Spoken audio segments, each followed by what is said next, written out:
Pinkie's Last Party by Quixotic Mage. Read by Lord Bamaza. I know I'm dying. I couldn't tell you how I know. Chalk it up to some supernatural sense, or maybe just me being me. It doesn't really matter. I'm dying, and that's a fact. My friends wouldn't take it well. Twilight would dive into her precious books or ask her princess for an answer and out. Some way to prevent this? It isn't there. I'm dying. Rainbow wouldn't believe it, of course. She never faces anything she doesn't want to see. That's just how she is, and I love her for it. But denial won't help. I'm dying. Fluttershy would just be sad. She'd fade into the background, not wanting to take up my last few moments when the others might want them. Her self-sacrifice is beautiful and saddening. She could help so many ponies if she just asserted herself more. But she can't help me. I'm dying. Applejack would take it the best, I think. She's the element of honesty, after all. Uncomfortable truths are her specialty. She faced them with me, not flinching, not running away, just accepting it like I like that. But it's too cold for me, too hard to face this without flinching. And I'm the one that's dying. Rarity, I don't even know how Rarity would take it. She's often melodramatic, but not about the things that really matter. She could display an incredible amount of common sense sometimes. Maybe she could take it well, with the right amount of compassion and confidence that everything would be okay. It wouldn't change anything anyway. I'm still dying. And how would I take it? How am I taking it? I'm dealing with it the same way I deal with anything. I'm going to throw a party. If it weren't for all my years of practice, I couldn't have set this party up in time. I guess there's a reason why I'm the premier party pony after all. It's huge, bigger than any I've ever thrown. Every pony in Ponyville is here, absolutely everybody. Some pony else would think it odd that every pony happened to be free to come to my party tonight, but I don't. I'm too used to the world bending over backwards to make sure my crazy plans come through. I named this party just like I did every party. Some are birthday parties, some are welcome parties, and some are we haven't had a party in a while parties. For each I hang a banner, so every pony knows its name. This banner says Pinkie Pie's Death Day Party. It's close to Nightmare Night, so they all think that this is a joke of some kind. I'm glad. This way they know the truth and can enjoy my party anyway. That's the best way for us to spend this evening. My last evening because I'm dying. A pony I haven't seen before enters. I should think it odd. I know every pony in Ponyville after all, but I don't.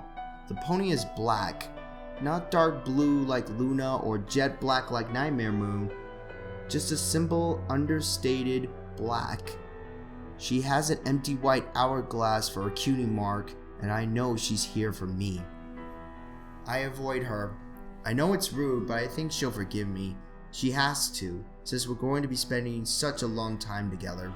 The party is great, the best I've ever thrown, and I'm the life of it. Refilling drinks, playing games, introducing ponies to one another, and watching new friendships blossom. I glide through it all like a bird in the air, a fish in the sea. This is my place. I manage everything, guiding every pony to the perfect night.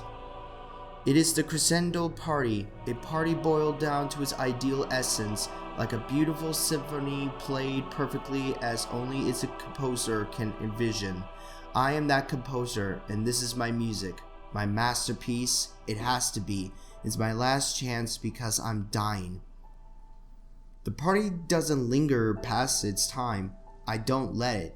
I know that the worst way to ruin a party is to drag it out trying to preserve a feeling that was always meant to be fleeting.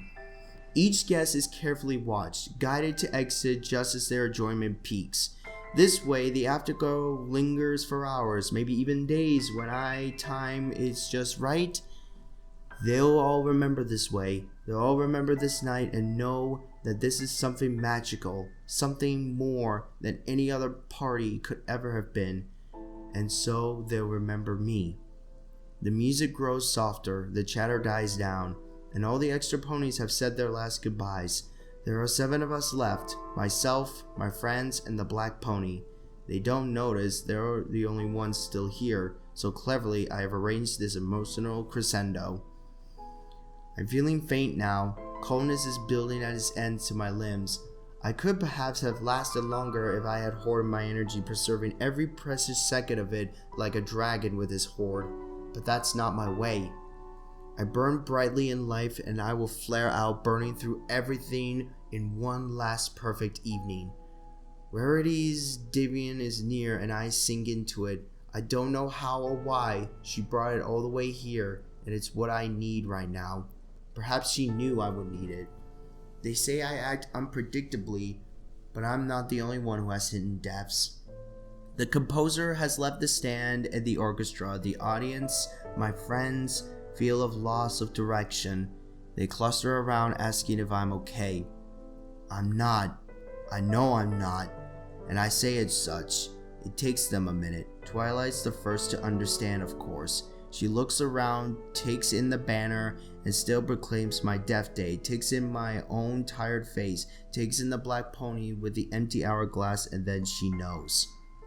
The others are slower, but they get there on their own, without speaking except for Rainbow. She's always refused to see certain things. She's no fool. She sees the same clues as others. She looks at the banner, at the black pony, at me. But she won't, or can't, or won't put it all together. Her voice is pleading. It's a joke, she begs. A joke for Nightmare Night, right? A great prank, but it's over now, right? Come on, get up, please. But I can't get up. I'm dying. The black pony walks closer, and Twilight tries to bar her path, but it won't do any good. She speaks to me, to all of us. I am Sharon, the fairy mare. It's time now.